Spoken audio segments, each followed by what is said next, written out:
واضح باش که او برادر این برکایت چی بوده ای؟ 12 بوده.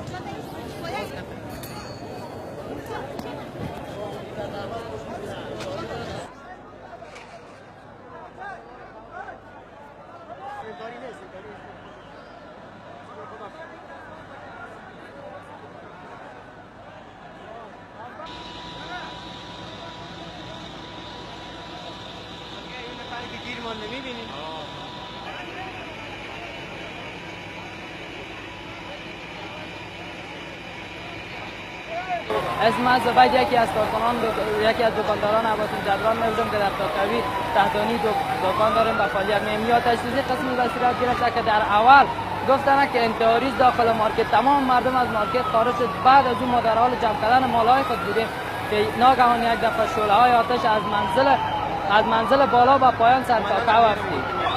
زمانی که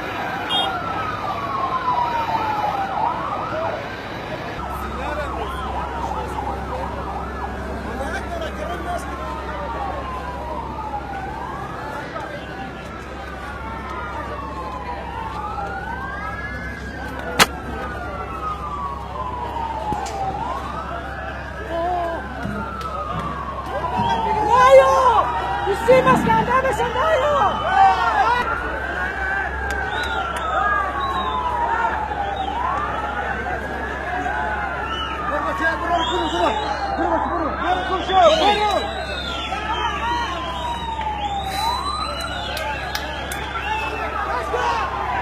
Kaşka!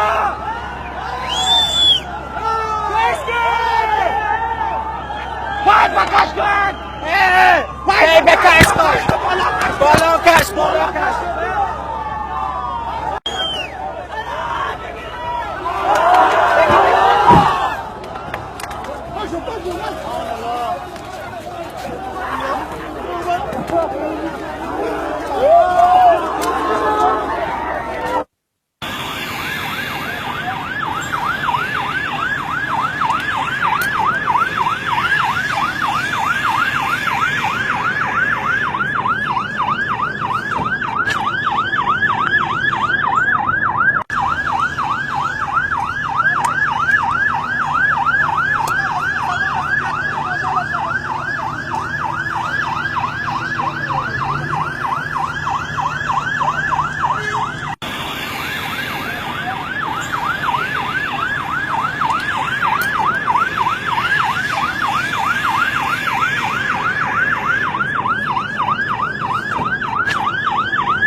خوجا نعمت الله یکی از دکانداران مارکت ساعتای 9 بجه همین 9 بجه همین وادا بود که مارکت هم تو یک شوژه شد که چی میه انتحاری آمده. مردم هر من که پراگندن دکانا یا قلب شد برآمدیم بیرون تو بالا در گرفت مارکت. دیگه معلوم نشد که مورکی در داد بالا را. اگه انتحاری متحاری هم نبود چرا رقم در گرفت معلوم نشد و یک نفر هم بهتر پایین انداخت. تشکر. قابل متوجه به شما باش که کلیپ قلمان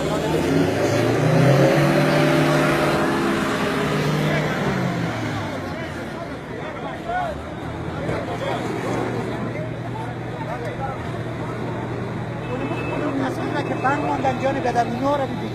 اونو کسایی که اونجا بند ماندن یک تفلک هست، تفلک ده اونجا سوخت در گرفت. الله اتفاق شد درست فردا شور میداد، دستمال شور میدادن، دستمال توجه ما رو او جلب کرد. کسی حاضر نشد پیشت، باید جالی نیست، تیم نجات ندارن، از برای خدا تیم نجات ندارن.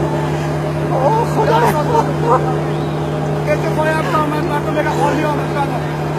اونو مردم بند مانده، اونو مردم بند مانده، در منزل 3 و 4 مردم بند مانده. جالی نیست که اون مردم نجات پیدا کنن. بردم خدا اشاره کردیم، یک نفر خود انداخت، کسی نگرفتش، کسی نگرفتش، او بیچاره رفت. دستمال شور میداد.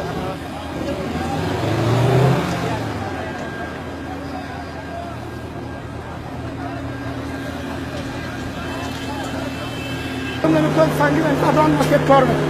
مصرف کار بودیم بیادر. منزل اول در گرفت. پس 2-3 نفر بالا شدیم، دیدیم که یک قدر آتش زیاد است، یک قدر دود زیاد است. دویده آمدیم اون جایی که برای اتفاقی است پایپ است.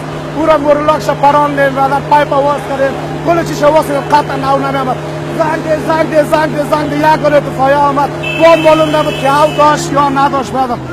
یک نفر در منزل لو، در منزل هفت بند یک چیزی نبود که اون بنده خدا تا شود. آخر از این منزل هفت که خدا انداخت، کمی انداخت مرد دیگه معلوم نشد.